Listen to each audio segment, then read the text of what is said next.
শীত এলেই গ্রাম বাংলায় ফিরে আসে এক চিরচেনা দৃশ্য, খেজুর গাছ, মাটির হাঁড়ি আর টুপটাপ ঝরে পড়া রস।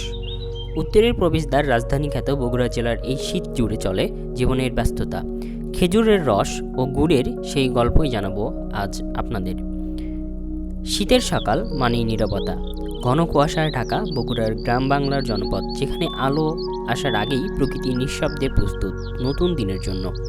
ঘাসের ডগায় জমে থাকা শিশির আর কুয়াশার ভেদ করে দাঁড়িয়ে থাকা খেজুর গাছগুলো যেন অপেক্ষায় থাকে সূর্যের প্রথম ছোঁয়ার। ধীরে ধীরে কুয়াশা আড়াল ভেদ করে খেজুর গাছের ফাঁক গেয়ে উঁকি দেয় সূর্য। এই আলোতেই শুরু হয় গ্রাম বাংলার শীতের গল্প। ভোরের আলো ফুটতেই ব্যস্ত হয়ে পড়েন গাছিরা।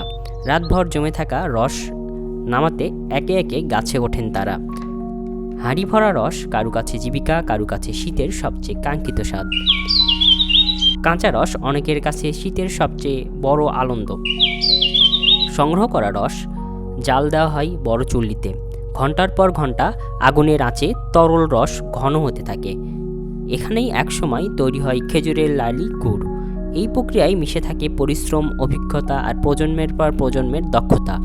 একটি হাঁড়ি নামানো মানেই কাজ শেষ নয়, সকালের রোদে আবার নতুন প্রস্তুতি। খেজুরের গাছের গায়ে হালকা করে ঝুলিয়ে দেওয়া হয় নতুন হাঁড়ি। আজকের পরিশ্রমেই জমে উঠবে আগামী রাতের রস।